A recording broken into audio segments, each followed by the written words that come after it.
Eh bien aujourd'hui, on va faire un truc complètement inédit. On va aller faire un tour chez Dracou parce que c'est l'inauguration d'une ligne comics avec un premier album qui s'appelle The Last Detective. Ça vient directement du Chili, c'est écrit par Claudio Alvarez et dessiné par Geraldo Borges. Et la chose bien avec cet album, c'est qu'en réalité, il nous faut quoi? 3 pages, 4 pages grand maximum pour tout comprendre. On est très très rapidement plongé au cœur de l'action.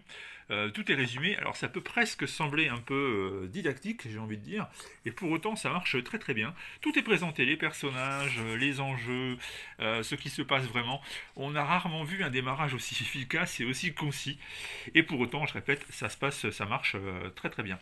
Alors on fait connaissance avec les principaux personnages, le commissaire de police de la capitale de l'état de New Amazonia par exemple. On apprend qu'il y a une nouvelle drogue de synthèse qui fait des ravages dans la ville. Les gens qui l'absorbent peuvent devenir ce qu'ils veulent pendant 5 jours, aussi bien physiquement que psychologiquement, avant de mourir dans d'atroces souffrances. En gros, ils explosent, quoi, quasiment. Et on a ensuite l'histoire qui se déplace vers Joe Santos, qui est une ancienne légende de la police, et qui fut aussi, à l'époque, le coéquipier de la sœur de l'inspecteur actuel.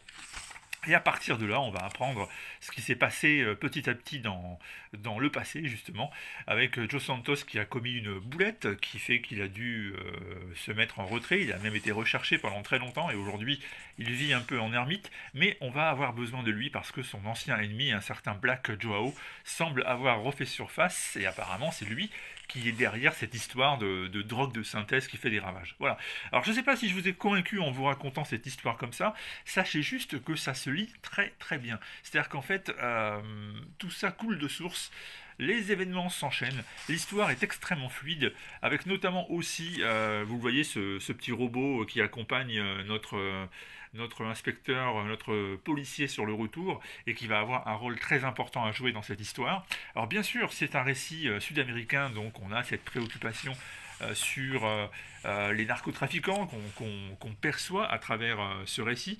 Et on a aussi tout un récit qui plonge dans les origines des rapports entre les personnages, qui parle aussi de défense de l'environnement, qui parle aussi de la situation des natifs américains qui sont particulièrement maltraités toujours aujourd'hui dans certains pays. Bref, c'est très intelligent. Vous avez aussi des fausses pages de presse extrait du Amazonian Press, le journal fictif qui raconterait les événements qui sont autrement narrés dans la bande dessinée. Du coup, ça nous permet d'avoir un focus un peu plus précis sur ce qu'on a lu dans les pages précédentes, cette fois-ci sous forme d'articles de presse. Alors, ça se lit assez vite, hein, parce que c'est un album qui n'est pas très épais, c'est un one-shot, donc il n'y aura pas de suite, c'est pas la peine d'investir sur 10 tomes à 20 euros pour avoir la collection complète. C'est une très bonne surprise. Et comme vous le voyez, niveau dessin, c'est très très soigné, c'est très très propre, très beau. Le storytelling est efficace, marche vraiment bien. Donc c'est une très bonne surprise. D'autant plus que, il faut être honnête, je ne pense pas que The Last Detective chez Dracou va être mis en tête de gondole chez la plupart des vendeurs. C'est typiquement le genre d'album, la sortie ne va pas être mise en avant comme cela devrait. Alors vous avez des sorties qui sont bien moindres en termes de qualité, mais bien plus importantes en termes de publicité. Et c'est elles que vous aurez forcément en tête de gondole. Et des albums comme ça qui méritent d'être découverts, qui méritent d'être